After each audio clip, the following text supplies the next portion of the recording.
अस्सलाम वालेकुम। आज हम बात करेंगे एहसान फरामोश के 36 एपिसोड के बारे में। तो वीडियो शुरू करने से पहले हमारे चैनल को सब्सक्राइब कर लीजिए अगर अभी तक आपने नहीं किया, ताकि हमारी हर न्यू वीडियो आप तक पहुंच सके। यहाँ पर आलिया आती है और सुल्ताना को कहती है कि फ़लक ऐसे ही आ गई थी, ये उसकी मेडिसिन वगैरह और उसका कोई ज़रूरी सामान है। जिस बात पर सुल्ताना कहती है कि आपने खामखा परेशानी करी, वैसे भी फ़लक को जिस चीज़ की ज़रूरत है वो सब इस घर में मौजूद है, और अगर कुछ ना होता तो हम बाज़ार से ले ही आते। तभी वो आलिया कहती है कि हाँ आप ठीक कह रहे हैं, मैं क्या फ़लक से मिल लूँ। तो उसकी अम्मी कहती हैं कि वो रेस्ट करिए। कहती चलें ठीक है, जब उठे तो उसे बता देना। यहाँ पर जैसे ही वो घर आती है तो उसे उसकी अम्मी का रवैया याद आ रहा होता है आलिया को। इतनी देर में वहाँ पर तौकीर भी आ जाता है और कहता है कि क्या बात है, आज तो तुम फ़लक से मिलने गई थी ना, उसकी मेडिसिन वगैरह देने, तो क्या बात हुई। तभी वो कहती है कि कुछ भी नहीं। तो तौकीर कहता है कि जैसे ही ये बात कबीर को पता लगी तो उसे बिल्कुल भी अच्छा नहीं लगा। आलिया कहती है कि कभी कभी रिश्तों को बचाने के लिए किसी एक फ़र्द को झुकना पड़ता है, ये बात मैं समझती हूँ। यहाँ पर वो जाती है कबीर के पास और उसे कहती है कैसे हो तुम। साथ ही वो उसे समझाने की भी कोशिश करती है। तभी वो कह देता है कि देखें प्लीज़, वो अपनी मर्ज़ी से गई है और अपनी मर्ज़ी से ही आएगी।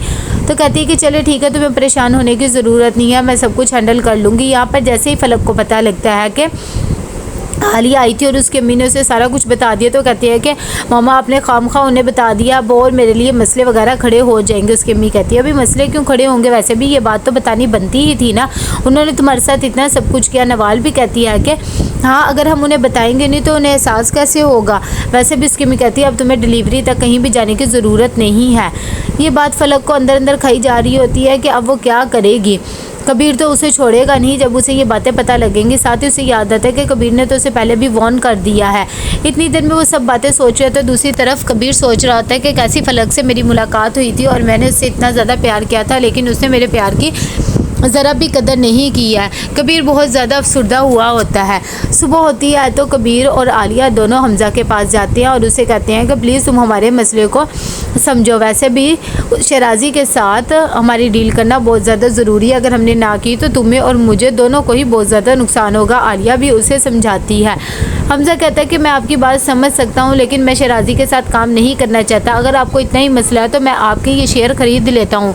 तो वो कहते हैं कि नहीं, ये कंपनी की पॉलिसी में शामिल नहीं है, सिर्फ शेयर होल्डर एक ही 10% ख़रीद सकता है, इससे ज़्यादा नहीं। तो कबीर कहते हैं तुम परेशान ना हो, हम कोई ना कोई मसला निकाल लेंगे। इतनी देर में वो बातें कर ही रहे होते हैं कि वहाँ पर शराजी भी आ जाता है और कहता है कि तुम लोग तो मेरे बारे में प्रोपोगंडा तैयार कर रहे हो, मैं भी कहूँ तुम लोग बोर्ड ऑफिस की मीटिंग क्यों नहीं बिठा रहे, क्योंकि तुम लोग मुझे निकालना चाहते हो। अब देखना मैं तुम लोग के साथ क्या करूँगा, तुम लोगों ने मेरे साथ अच्छा नहीं किया। जिस बात पर हमज़ा कहता है कि तुम ऐसे मेरे आ नहीं सकते, हम बैठ के बात कर लेंगे। और आलिया बेचारी भी सहम जाती है कि इसने हमारी सारी बातें सुन ली। शराजी कहता है कि मैं कॉन्फ्रेंस बुलाऊंगा और सबको बताऊंगा कि तुम लोग कैसे लोग हो और कैसे नहीं हो। तुम लोगों ने मुझे धोखा देने की कोशिश की, अब मैं सब ज़माने को तुम लोग की सच्चाई बता के रहूँगा।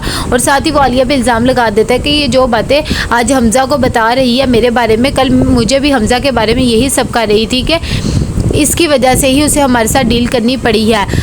तब हमज़ा को ये बात पता लगती है तो वो भी हैरान हो जाता है और उन्हें जाने के लिए कह देता है। यहाँ पर फ़लक को जैसे ही मारिया की कॉल आती है तो फ़लक कहती है कि अभी मैं कोई भी मसले के हल के लिए नहीं तैयार हूँ। मारिया से कहती है कि तुम्हें जल्दी कोई ना कोई डिसीजन लेना होगा, तुम्हारी डिमांड बहुत ज़्यादा बढ़ती जा रही है। फ़िलहाल तो मैंने रोक लिया है, लेकिन कब तक मैं रोकी रखूँगी।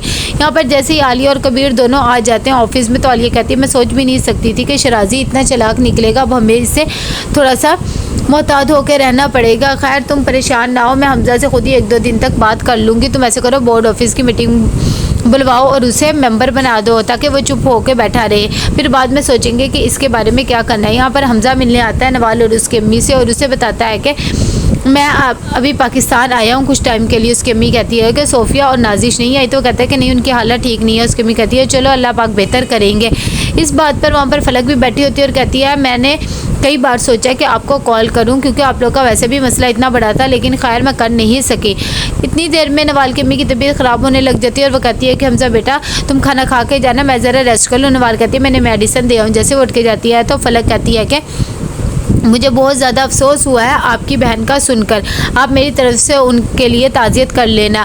हमजा कहता है कि अच्छा ठीक है। कहती है मैंने तो फ़ोन भी करना चाहा था, लेकिन फिर मैंने सोचा शायद अच्छा नहीं लगेगा। इतनी देर में हमजा उठ के जाता है और कहता है कि बहुत ज़्यादा टाइम हो गया, नवाल भी आ जाती है। तो वो कहता है फिर कभी रुकूँगा, फ़िलहाल टाइम है।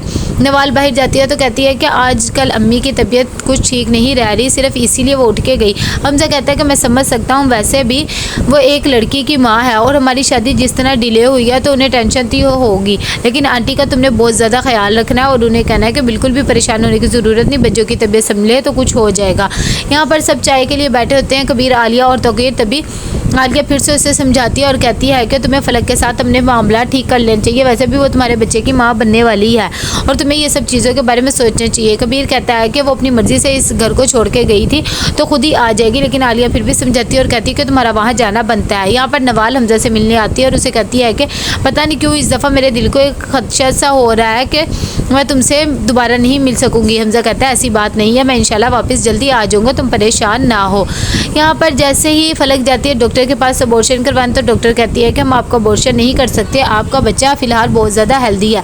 ये बात जब उसे पता लगती है तो वो कहती है कि प्लीज़ कुछ ना कुछ करें, लेकिन मैं ये बच्चा नहीं लेना चाहती। फिर भी डॉक्टर ने उसे मना कर दिया। जैसे वो निकल रही होती है वहाँ से हॉस्पिटल से, इतनी देर में आलिया भी वहीं पे आ जाती है। उसकी नज़र भी उस पर पड़ती है और वो सोचती है कि ये यहाँ पर क्या कर रही है। खैर वो खामोश हो जाती है। यहाँ पर जैसे ही कबीर घर आता है तो तोकीर उसे पास बुलाता है और उसे समझाता है। कबीर कहता है कि वैसे भी हम दोनों की लड़ाई हुई थी उसकी मॉडलिंग की ही वजह से, मैंने उसे बहुत ज़्यादा मना किया है, लेकिन वो अपनी बात पे बजीना। लेकिन तोकीर कहता है उसे प्यार से मनाओ, वो तुम्हारे बच्चे की माँ बनने वाली है, उसके लिए ये सब कुछ बातें अब अच्छी नहीं है। कबीर बेचारा बहुत इस बारे में सोचता है और वो फलक को कॉल करता है। फलक को डर होता है कि शायद आलिया ने इसे मेरे खिलाफ भड़का दिया क्योंकि उसने मुझे हॉस्पिटल में देखा था। खैर वो उसकी कॉल रिसीव नहीं करती और कहती मुझे इससे फ़र्क नहीं पड़ता। इतनी देर में वहाँ पर नवाल भी आ जाती है इसे खाने के बुलाने के लिए। जब वो देखती है कि वहाँ पर रिपोर्ट पड़ी तो कहती है तुम डॉक्टर के पास गई थी? तो कहती है नहीं, ये तो मेरी दोस्त की रिपोर्ट है। नवाल कहती है अच्छा तुम्हारी दोस्त को क्या हुआ था? तो वो कह देती है कि वैसे ही बस बच्चों आप तो ऐसे बात की खाल निकालने लग गई हैं। खैर वो वहाँ पर चली जाती है कि आए हम खाना खा लें। यहाँ पर हमजा बहुत ज़्यादा परेशान होता है और उसे नवाल की बातें याद आ रही होती है। तभी वो नवाल को कॉल करता है और उसे कहता है परसों की मेरी फ़्लाइट है, तुमने बिल्कुल भी टेंशन नहीं लेनी, इंशाल्लाह मैं जल्दी आऊँगा और फिर हम दोनों की शादी भी हो जाएगी। तब नवाल कहती है कि पता नहीं क्यों मेरा दिल भी बहुत सा डर रहा है, खैर तुम खैर से जाओ। यहाँ पर कबीर जैसे ही नीचे उतर रहा होता है तो आलिया उसे फिर से समझाती है। तो वो कहता है कि मैंने बहुत दफ़ा से कॉल की लेकिन उसने कॉल रिसीव नहीं किया। आलिया कहती कोई बात नहीं, अगर कॉल नहीं रिसीव की तो तुम्हें उसके घर चला जाना चाहिए और उसे मना लेना चाहिए। अगर वो तुम्हारे बच्चे की माँ भी है उसके लिए इतनी स्ट्रेस लेना अच्छा नहीं है। तो कबीर कहता है चले ठीक है। बाद में वो फलक के पास जाता है और सुल्ताना बेगम से कहता है कि मैं बहुत ज़्यादा शर्मिंदा हूँ इन सब चीज़ों के बारे में। तभी सुल्ताना बेगम भी उसे समझाती है और कहती है कि मैं मानती हूँ कि फलक थोड़ी सी जज्बाती है, लेकिन तुम्हें भी ख्याल रखना चाहिए, उसे ऐसी स्ट्रेस नहीं देनी चाहिए। कबीर कहता है कि हाँ आप ठीक कह रही हैं, लेकिन जब मुझे एक चीज़ अच्छी ही नहीं लगती तो मैं क्या कह सकता हूँ। मैंने पहले ही फलक को बता दिया था कि मुझे ये मॉडलिंग वगैरह बिल्कुल भी पसंद नहीं है। जब ये बात सुनती है सुल्ताना बेगम तो वो भी हैरान हो जाती हैं। तो कैसा लगा आपको ये एपिसोड? लाइक कमेंट शेयर करके लाजमी बताइएगा। अल्लाह हाफिज़।